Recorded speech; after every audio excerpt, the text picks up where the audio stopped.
Hello students, welcome to Geeta's biology. आजच्या व्हिडिओमध्ये आपण बघणार आहे फिमेल प्रोडक्टिव्ह सिस्टीम.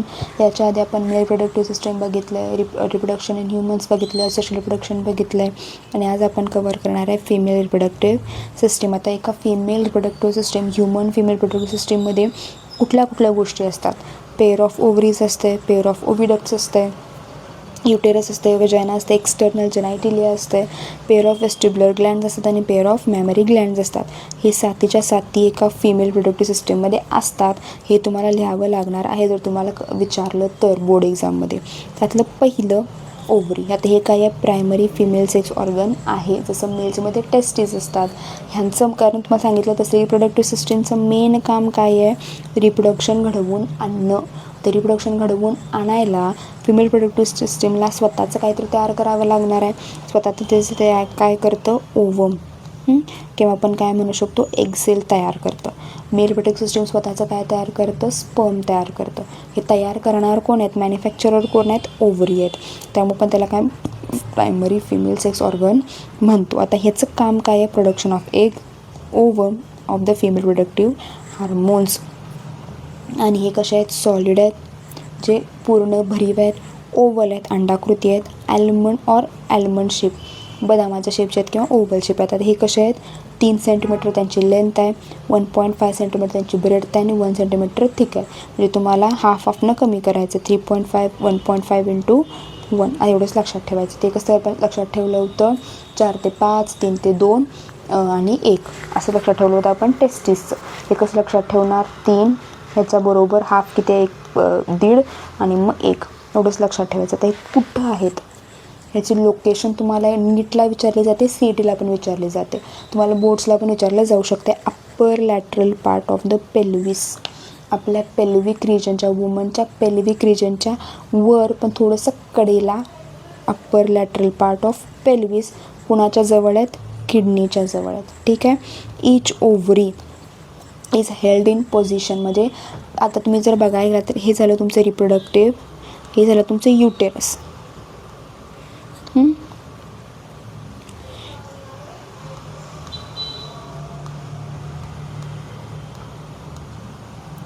एकच मिनिट बाळांनो. हे झालं तुमचं युटेरस. आता इथं तुमची काय आहे, ओव्हरी आहे. इथं तुमची काय आहे, ओव्हरी आहे. आता ही ओव्हरी आपण म्हणू शकतो की सस्पेंडेड आहे. ह्याला ॲज जिथं काही कनेक्शन नाही, मग हे कनेक्ट केलं जाते कुठे, इथे असं कनेक्शन असतं, इथे असं. या कनेक्शनला आपण काय म्हणतो, लिगामेंट्स. इथं काय असतात, इथं आणि इथं लिगामेंट्स असतात attaching to uterus and abdominal wall. आता हे काय आपण बाईचं बॉडी आहे, एक्सटर्नल बॉडी आपण असं म्हणू शकतो. युटेरस इकडं पण कनेक्टेड असतं आणि इथं ओव्हरी इथं पण कनेक्टेड असते, इथं पण कनेक्टेड असतं बाय लिगामेंट्स. ह्यात सगळ्यात मोठं, आता ह्या लिगामेंटमधलं सगळ्यात मोठं लार्जेस्ट कुठलं आहे, पेरिटोनियम. हे जे लिगामेंट्स सांगितले आहेत, लिगामेंट्समधलं पेरिटोनियम काय आहे, सगळ्यात लार्जेस्ट आहे. आता हे पेरिटोनियम कुणाकुणाला कनेक्ट करतं आहे, ओव्हरी, ओव्हिडक्ट आणि कुणाला, युटेरसला.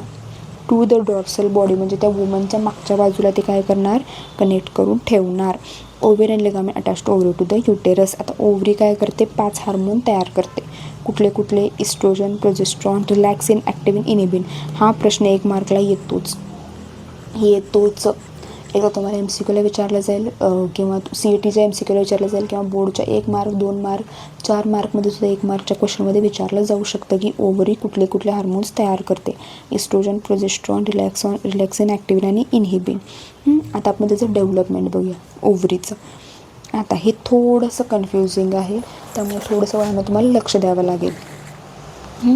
इकडे बघा, आता ही आपली ओव्हरी आहे वुमन्सची. Each ovary is a compact structure developed in to. आता ह्याच्यावर आपण बघू शकतो की ही झाली तुमची, ही झाली तुमची बाहेरची लेअर, जी मी बेबी पिंक कलरमध्ये काढते ना, ही झाली तुमची बाहेरची लेअर. आणि किंवा आपण हे न घेऊयात असं, ही झाली तुमची आतली लेअर.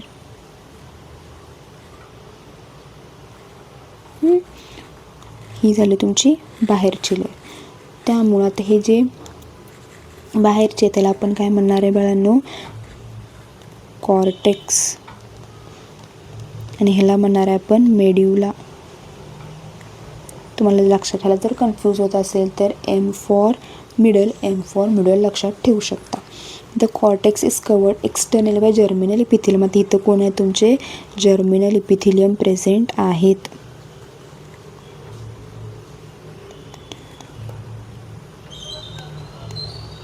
जर्मिनल इपिथिलियम प्रेझेंट आहेत.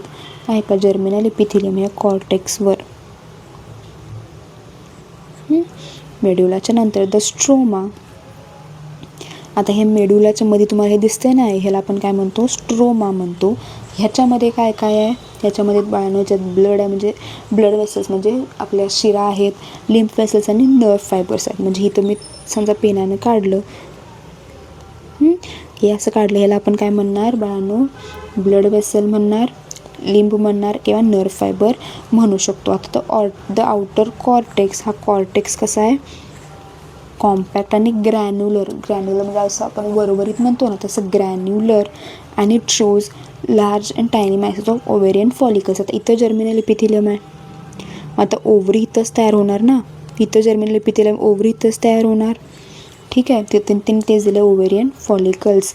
These are collectively formed from immature ova originating from the cells. इथं सांगितलं तेच, इथून काय व्हायला लागल्यात बाळांनो तुमचे ओव्हरीज तयार व्हायला लागल्यात.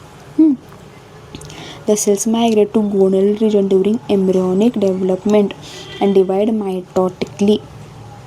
कळालं. आता ह्याच्यातून इथं जे तुम्हाला जर्मिनल इपिथिलियम दिलं होतं त्याच्यापासून तुमचं काय होणार ओवा तयार होणार. हे काय होणार मग डिवाइड होणार. हे सगळं आपलं कॉर्टेक्समध्ये चाललं आहे. इथं थोडासा कॉर्टेक्स मी लहान काढला आहे. त्यामुळे आता हे डिवाइड झाल्यानंतर आपण कधी तयार होणार एम्ब्रिओजेनेसिस वेळी. कधी डिवाइड होणार आहेत बाळांनो ते एम्ब्रिओजेनेसिस वेळी तयार होणार आहेत ड्युरिंग एम्ब्रॉनिक ओरिजिन, आणि त्याला आपण काय म्हणणार ऊगोनिया. आता हे ऊगोनिया काय होणार ग्रो इन साईज. इथं परत काढते मी. हे तुमचं झालं काय ओव्हरी.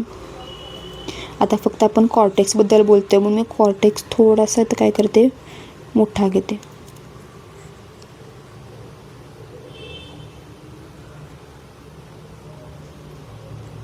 कॉर्टेक्स जर आपण मोठा घेऊया का नाही ह्याच्यात आपण ओव्हरीचं सगळं डेव्हलपमेंट बघणार आहे.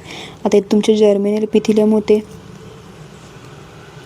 तुमचे इपिथिलियम होते, ह्यांनी काय डिवाइड करून तो काय तयार केलं तुमचं ओवा तयार झालं. आता हे ओवा एम्ब्रिओजेनेसिस म्हणजे जेव्हा ते बाळ एम्ब्रिओ तेव्हा ती जी मुलगी असते जी आईच्या गर्भात असते तेव्हा तिच्याच ओव्हरीमध्ये काय होणार बाळांनो ऊगोनिया हे तयार होणार.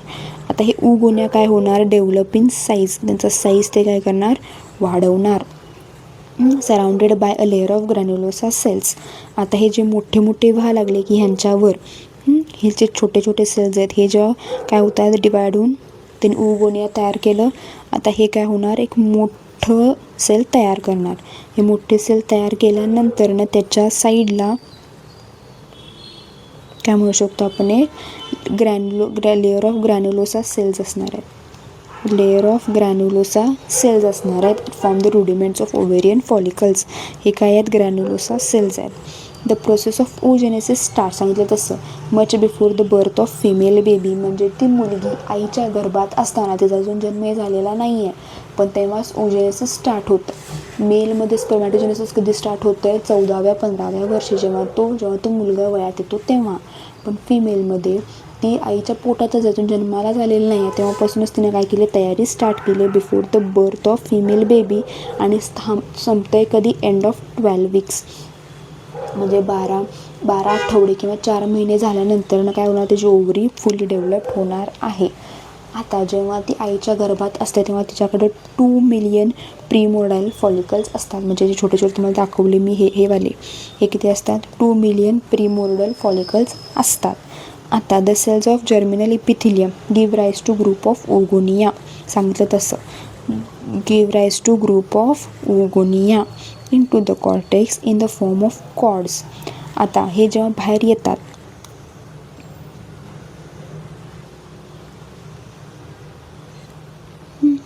एकच मिनिट इथं काढूयात आपण.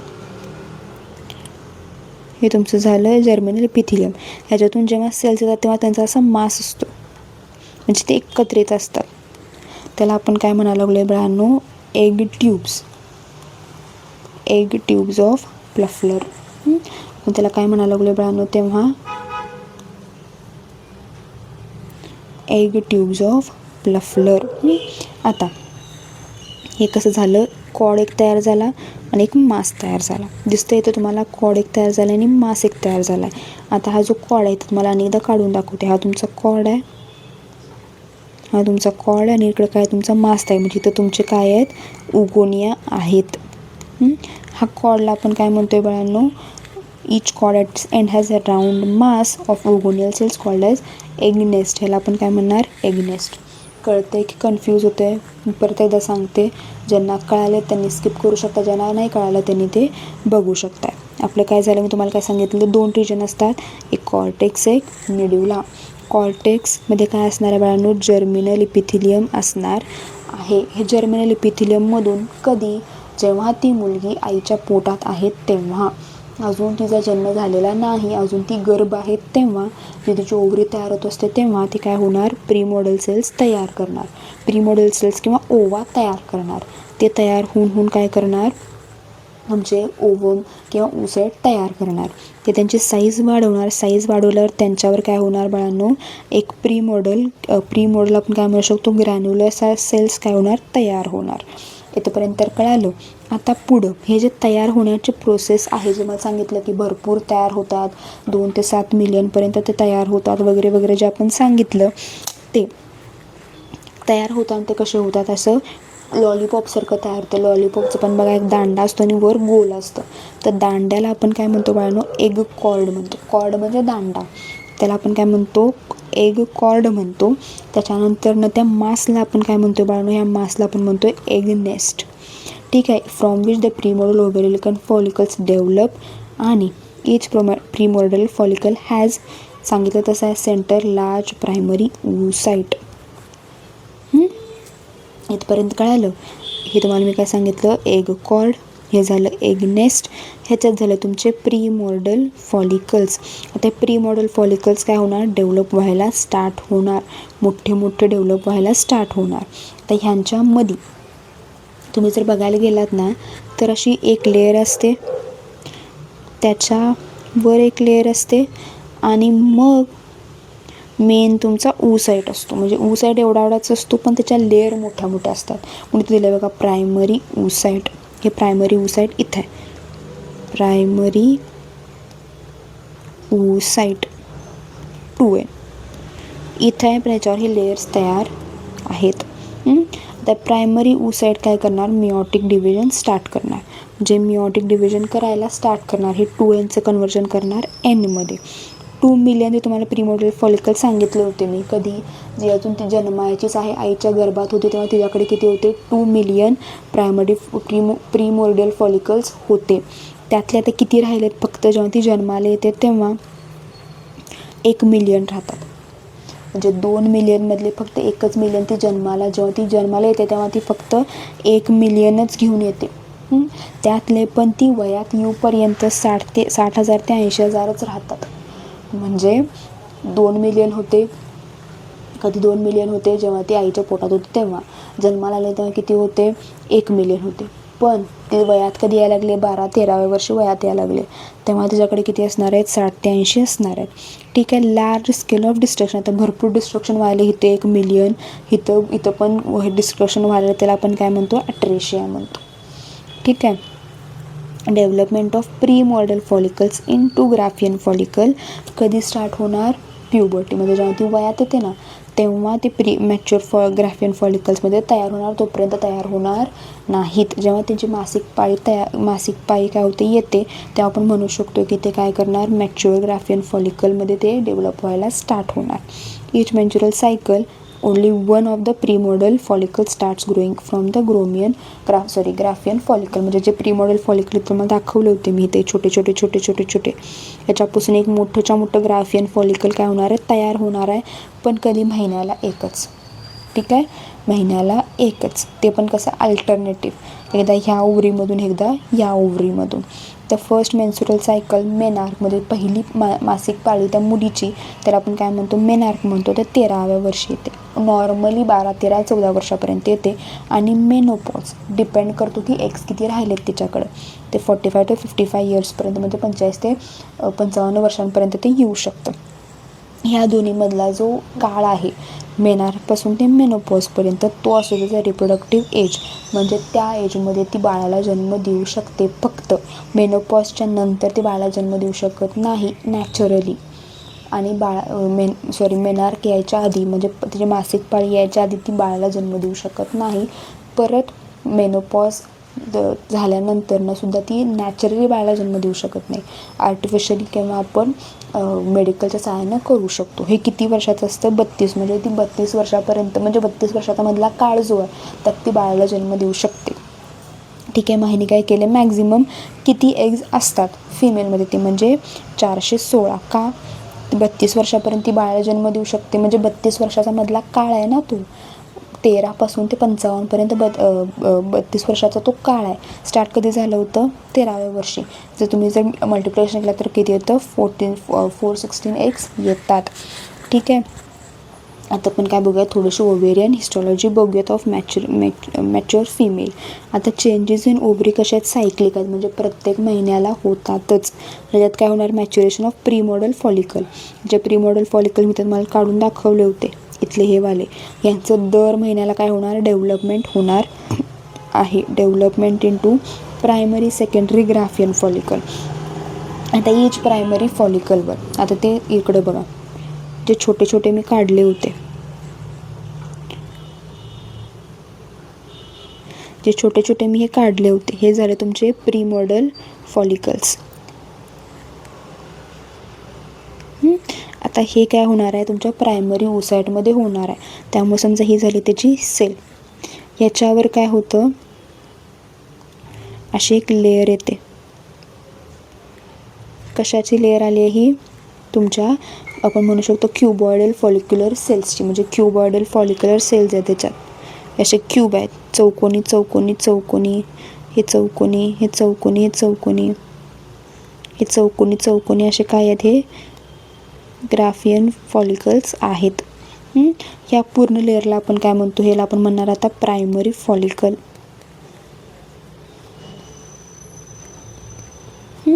आता the stroma cells and add theca over the follicle. Stroma कुठले? स्ट्रोमा, इथं जे स्ट्रोमा काढलं होतं ना आपण, ते काय करणार?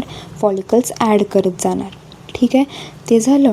आता हे कशात चेंज झालं? हे एवढं सगळं झाल्यानंतरनं, एकच मिनिट, ह्याच्यावर फक्त काय होतं? हे आधी प्रायमरी फॉलिकल होतं, त्याच्यानंतर हे सगळं चेंज झालं. ते काय झालं आता? सेकंडरी फॉलिकल झालं. मी चुकून तिथं प्रायमरी लिहिलं होतं, सेकंडरी फॉलिकल येतं. आणि हे जे तुम्हाला इथं लेअर दिसत आहेत ना, हे लेअर काय तयार करतात बाळांनो? इस्ट्रोजन तयार करतात. इथं तुम्हाला सांगितलं ना, स्टार्ट प्रोड्युसिंग हार्मोन इस्ट्रोजन. हे झालं तुमचं प्रीमॉडल फॉलिकल्स. हे प्रीमॉडल फॉलिकल्स डेव्हलप होऊन साईजमध्ये फक्त डेव्हलप होतात, मोठा साईज तयार करतात, त्याला आपण म्हणतो प्रायमरी फॉलिकल. प्रायमरी फॉलिकल त्याच्यावर काय होतात? एक लेअर तयार व्हायला चालू होतं, थप्पीवर थप्पी, थप्पीवर थप्पी बसायला चालू होते. आणि असे जास्त मोठा लेअर तयार झाला तर आपण काय म्हणतो? सेकंडरी फॉलिकल म्हणतो. ठीक आहे. Secondary follicle grows into Graafian follicle. ह्याच्यात आणि अजून ह्याच्यात अनेक लेअर ॲड होते बाळांनो. आता हे तर आहेच, एकच मिनिट. आता ही एक एल आहेच, ह्याच्यावर आणि एक काय होणार? लेअर ॲड होणार. आता हे मधला तुमचा काय आहे? ऊसाईट आहे, त्याच्यावर एक लेअर होती, अजून एक लेअर तयार झाली. ती एवढ्याला आपण काय म्हणणार बाळांनो? एवढ्याला आपण म्हणणार ग्राफियन फॉलिकल. ठीक आहे. By addition of more follicular cells. आता ह्याला हे कुठं जाणार? हे सगळे आहेत ना एवढे मोठे, हे जाणार सरफेसला. हे जेव्हा तयार होत असतात, हे झालं तुमचं ओव्हरी, इथं असं इथं असतात. आणि जेव्हा ते ग्राफियन फॉलिकल जेव्हा अशी लेअर तयार होते ना ही वाली, तेव्हा ती इथं आलेले असतात सरफेसला. आणि तर त्याचे आपण म्हणू शकतो की लेयर्स आहेत. हे लेअर किंवा ते पिंक लेअर मध्ये अशी असते. ठीक आहे. ते ग्राफियन फॉलिकल मोठं झालं ते ह्या लेअरवर काय करतं? प्रेस करायला चालू करतं. ह्या लेअरवर ते काय करायला चालू करतं, प्रेस करायला चालू करतं आणि त्याच्यामुळं काय ते एक ब्लिस्टर ॲपिअरन्स येतो, म्हणजे असं फुटीळ फुटीळ ॲपिअरन्स व्हायला चालू होतो. आणि हा एग आता काय होणार, रिलीज होणार, फुटतो आणि एक काय होणार, रिलीज होणार. आणि हा जो बाहेर, आता समजा ह्यातला हा एग आहे, फक्त आपल्याला एवढंच पाहिजे आहे ना, हा काय होणार, बाहेर येणार. आणि जो हा पिंक लेअर आहे किंवा हा जो ब्लू लेअर आहे, हे काय करतात आता, कॉर्पस ल्युटियम तयार करायला, सॉरी ह्याला आपण काय म्हणतो, कॉर्पस ल्युटियम म्हणतो. म्हणजे गुलाबीला आणि ह्या निळ्याला आपण काय म्हणणार, कॉर्पस ल्युटियम म्हणणार. आणि हे काय करणार बाळांनो, आता हे तयार करणार तुमचं ते दिलेलं नाही वाटतं, हे तयार करणार प्रोजेस्टेरॉन. ते पुढं आहे, तुम्हाला पुढं सांगते. जर फर्टिलायझेशन झालं नाही, जर त्या एग आणि स्पर्मचं फ्युजन झालं नाही, तर कॉर्पस ल्युटियम कन्वर्ट होते कॉर्पस अल्बायकन्समध्ये, एक व्हाईट कलरमध्ये. हे जे तुम्हाला गुलाबी निळं दिसतंय, जर फर्टिलायझेशन झालं नाही तर हे पांढऱ्यामध्ये कन्वर्ट होते, त्याला आपण म्हणतो कॉर्पस अल्बायकन्स. ठीक आहे. आता फक्त स्ट्रक्चर ऑफ ग्राफियन बघूया आणि पुढचं आपण पुढच्या लेक्चरला बघूया. ठीक आहे.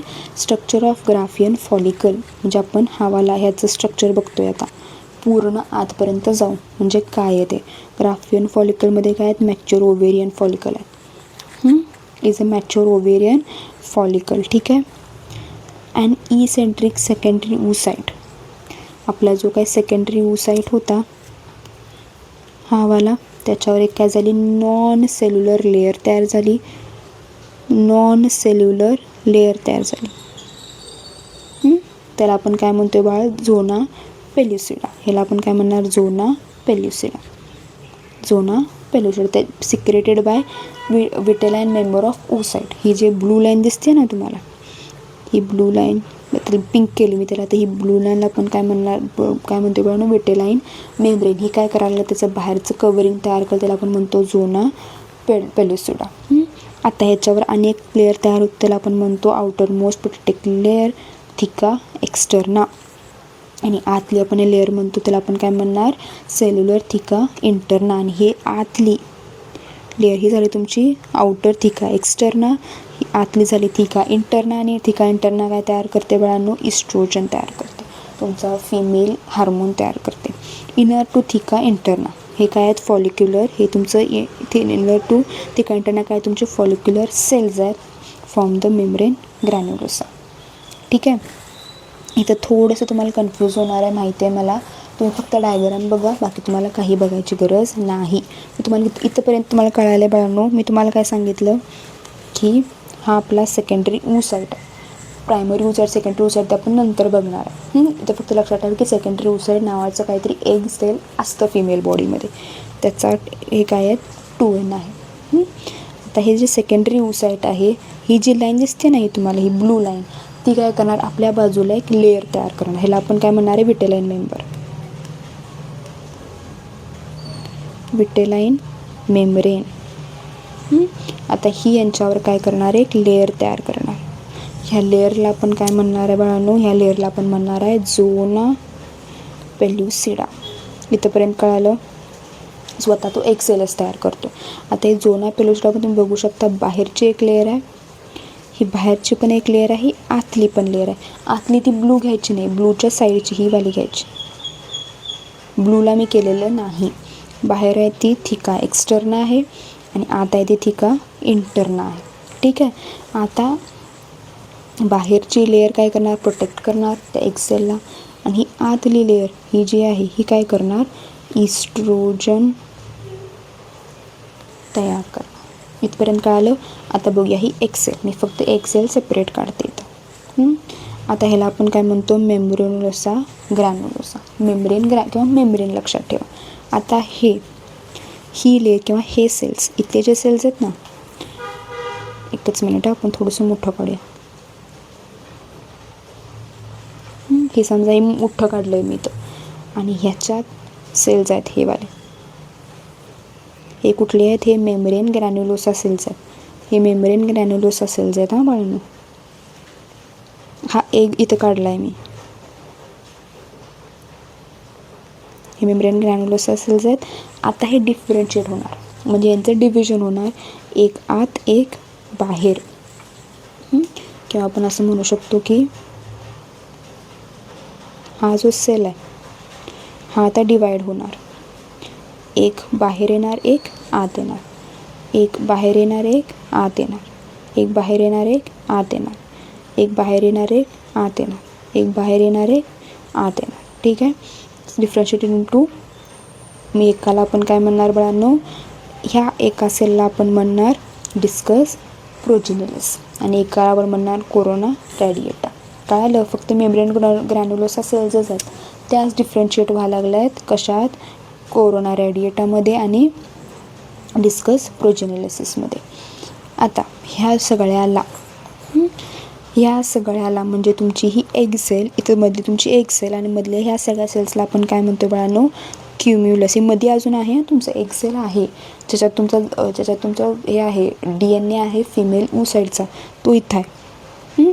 त्याला आपण काय म्हणणार आहे, ऊसाईट म्हणणार आहे. आणि हे जे तुमचे लेयर्स आहेत ग्रॅन्युलोसा लेयर्स, क्युम्युलसचे जे लेयर्स आहेत हे सगळ्याला मिळून आपण काय म्हणणार आहे, क्युम्युलस ऑफोरस.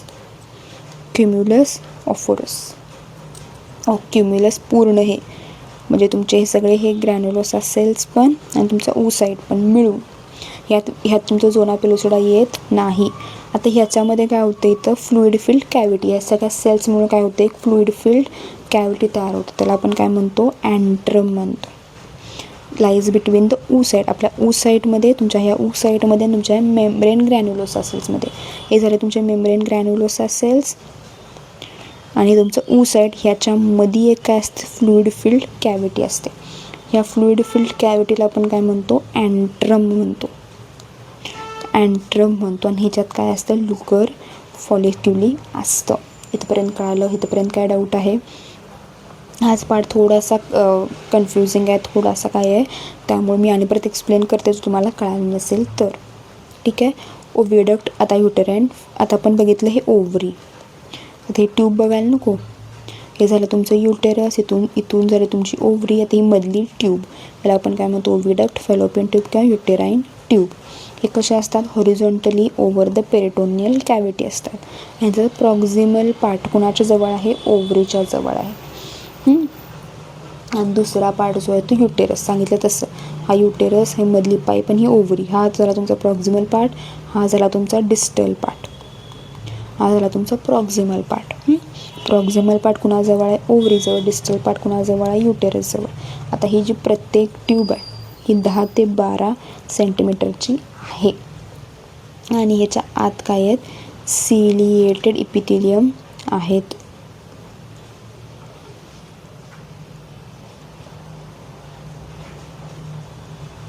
सिलिएटेड इपिथिलियम आहेत.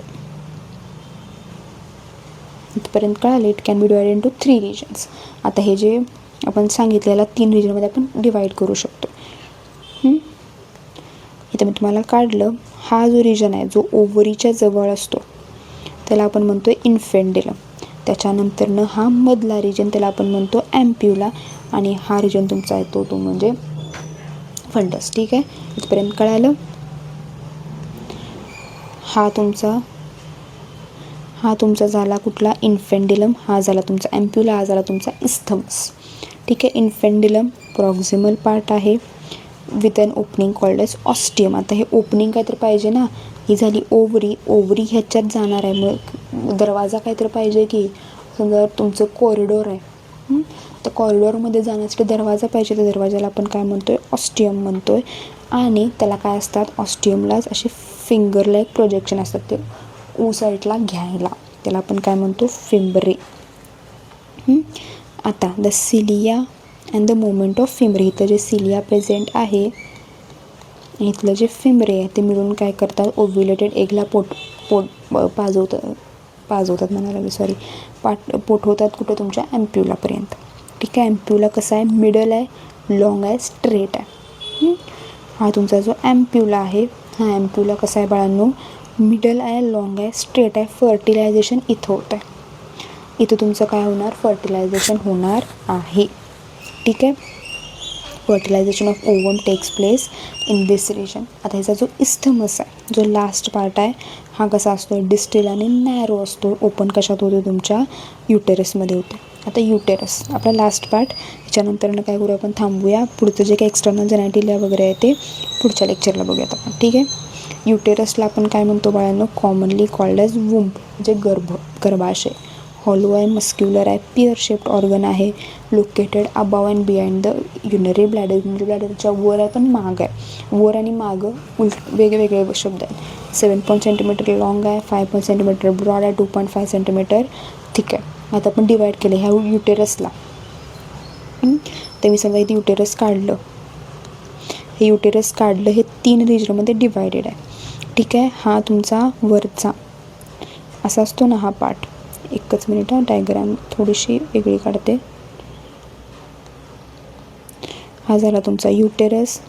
इथून तुमचे काय व्हायला लागलेत, ओव्हिडक्ट बाहेर यायला लागलेत. आणि हा पार्ट ह्याला आपण म्हणतो, हा वरचा पार्ट, हा मधला पार्ट आणि हा खालचा पार्ट. तुमच्या पुस्तकात डायग्राम असेल बघा. ह्या वरच्या पार्टला आपण काय म्हणतो, फंडस. हा एवढा पार्ट ह्याला आपण म्हणतो बॉडी. आणि ह्या खालच्याला म्हणतो आपण सर्विक्स. इथपर्यंत कळालं. फंडस हा अप्पर डोम शेप पार्ट आहे. नॉर्मली इम्प्लांटेशन म्हणजे इथं काय होते, नाळ होते आणि बाळ इथं असतं. इथं एकेकांना, खूप लोकांना काय वाटतं की असं असतं वाटतं, नाही, बाळ असं असतं. Embryo occurs in the fundus. आता इट इज ब्रॉड पार्ट. हा आता तुमचा बॉडीचा पार्ट कसा आहे, ब्रॉड पार्ट आहे. युटेरस फिर ग्रॅज्युअली टॅपर्स डाऊन. शेवटी आला तुमचं सर्विक्स. सर्विक्स हा कसा आहे, नॅरो आहे. हे एवढा मोठा आणि हा बघा केवढा, एवढा असाच आहे. मग हा नॅरो नेक आहे, 2.5 सेंटीमीटर लेंथ आहे. एक्सटेन्स कुठं जाणार, खाली तुमच्या एक्सटर्नल जेनिटल आहे, ते म्हणजेच वजायनामध्ये. ह्या पॅसेजला 2 ओपनिंग्स आहेत, म्हणजे 2 दरवाजे आहेत. इंटरनल एक आहे, एक एक्सटर्नल एक आहे. इंटरनल टॉवर्ड्स द बॉडी आणि एक्सटर्नल टॉवर्ड्स द वजायना. आता ही जी वॉल आहे ना, ही वॉल ही 3 लेयर्सनी बनले. ही जी वॉल आहे ही 3 लेयर्सनी बनले. आपण म्हणू शकतो की आउटर मोस्ट पेरिमेट्रियम आहे, मधली जी आहे ती मायोमेट्रियम आहे आणि सगळ्यात आतली आहे ती एंडोमेट्रियम आहे. म्हणजे आपण म्हणू शकतो की बाहेरची पेरिमेट्रियम, त्याच्या आतली मायोमेट्रियम आणि त्याच्या आतली एंडोमेट्रियम. ठीक आहे. इकडं पण तशाच होणार लेअर सगळ्या. ह्या अशा 3 लेअरपासून बनलेलं आहे. ठीक आहे. Muscular myometrium. आता मस्क्युलर मायोमेट्रियम कशापासून बनलं आहेत, स्मूथ सेल. हे कशापासून बनलं आहे, स्मूथ सेल. आता जे बाळ जन्माला येताना जो त्या बाईला त्रास होतो, त्या बाळाला ढकललं जातं खाली, ते कुणामुळं, मस्क्युलर मायोमेट्रियममुळं. ठीक आहे. त्याच्यामुळेच काय होतं, लेबर, त्या बाळीला त्रास होतो कधी, पार्च्युरेशनमध्ये 4 बर्थ वेळी. आणि आतला जो असतो हा तो आपण असलो एंडोमेट्रियम. म्युकोसल मेम्ब्रेन इनरमोस्ट लेअर आहे, स्ट्रॅटिफाईड एपिथिलियमपासून बनलेली आहे. ठीक आहे. स्ट्रॅटिफाईड एपिथिलियम तुम्ही तुमच्या ह्याच्यात बघितलं असेल, ॲनिमल टिश्यूमध्ये बघितलं, ती लेअर वाढत जाते बघा. Thickness of this layer regularly undergoes changes during menstrual cycle. आता ती बाईची जी सायकल आहे त्याच्यावरून काय होणार, ते ह्याची जी एंडोमेट्रियम आहे त्याची लेअर काय होणार, चेंज होणार. आता ह्याच्यात काय असणार आहे, ब्लड वेसल्स असणार, युटेरियन ग्लँड्स असणार, जे काय करणार, नरिशमेंट देतात डेव्हलपिंग फिटसला. इथंपर्यंत आपण थांबूयात. वजायना आपण पुढच्या लेक्चरला घेऊयात. वजायना आणि पुढचं जे काय आपला पार्ट आहे तो. ठीक आहे. इथंपर्यंत जर काही डाऊट असेल, कुठला पॉईंट कळला नसेल, तुम्हाला काय हवा असेल तर तुम्ही कमेंट सेक्शनमध्ये विचारू शकता. थँक्यू.